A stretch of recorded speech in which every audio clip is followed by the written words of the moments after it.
I'm called Nelson Waneokelo, a student journalist from MDI. Your name and your title? Yeah, my name's Ambayo Tom. I'm a business administrator. According to me, sexual exploitation is any actual or attempted abuse of position of vulnerability, differential power, trust for sexual purposes. And normally it comes with the intention of benefiting financially, socially and politically. What are the causes of sexual exploitation and the forms? The causes, for me, it can be poverty. One cause may be poverty, especially when somebody is so vulnerable looking for employment, so such person can easily fall prey to for demand for sex. Who are those most affected during sexual exploitation? Mainly young girls who are seeking for employment. And there's some boys also, young boys who have been harassed. It also happens with the boys, especially by so-called sugar mommy, who can offer better services. Maybe I'll buy for you a motorcycle to ride, I will offer for you a job, I will give you money if you do this. Normally, such things happen in the community.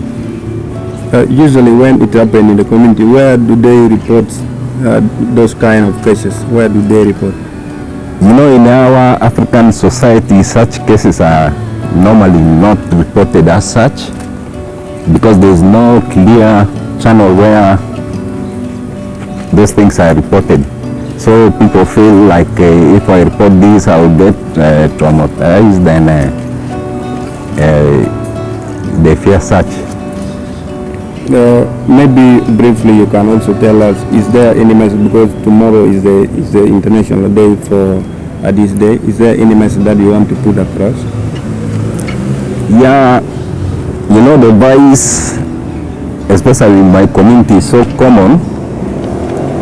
What I think the government and the stakeholder can do is awareness raising. Even the media can help too, through newspaper, radios and newspaper. My name is Judith Issa, as a resident of Juba. What I know about sexual exploitation, sometimes it do happens whereby maybe you'll be exploited by someone gives you money, and in return maybe he wanted to do something. Or sometimes sexual exploitation can be like mostly if we look at the refugee, maybe people who go for refuge, sometimes you go there, maybe your ratio need to be added, and those people who are giving the ratio, they will say, okay, this is what we are going to add for you, and then later on the person who said it will just demand for sex. That is my own understanding about sexual exploitation. So to me it seems to be something that is not favoring human rights and all this. Looking at some of the issues that are mostly, let me talk on the side of the women that normally they go through.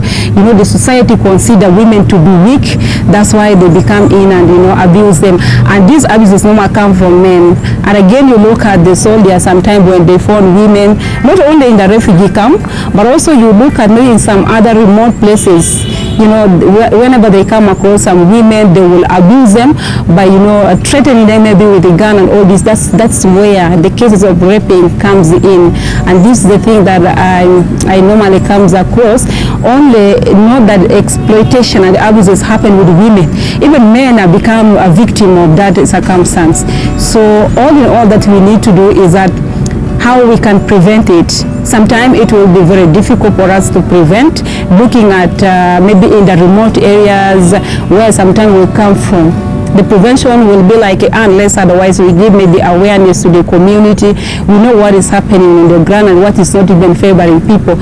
So it becomes so of a collective responsibility to all of us. It's only one person that is doing that. So basically that is what I just have today for you. Okay, thank you so much. Yep. Thank you. Hello, nice to meet you. My name is Sabina John. I'm a student from MDI. Hello, Sabila. I'm called Jacqueline Nasiwa. I'm the Executive Director of the Center for Inclusive Governance, Peace and Justice. And then we will just talk about the International Day of Action Against Sexual Exploitation, Harassment and Abuse. And here we're just going to know what is it actually and what are the causes or the forms. And also we would like to know if there is any cases here in South Sudan. Thank you. I will say Happy International Day on action to ending sexual harassment and exploitation. South Sudan, as you all know, has come out from conflict, and sexual violence is one of the key aspects that comes with the conflict. This sexual harassment comes in form of maybe employment. You need to be employed. Someone will say, I need to sleep with you, I need to have sex with you. And because of the vulnerability, women and girls give up easily. In most of my work with the girls, I tell them, don't open the skirt. Either you have the job or you don't have the job. The skirt should be closed. And, there's no much support to victims of sexual harassment. And you find that even if you are harassed, you just keep quiet and you continue with your life because you fear to come out with the stigma that will come with it and all this. Some sexual harassment that I see online also is exposing girls and women. So harassing these young girls, exposing them to sexual exploitation is really very bad.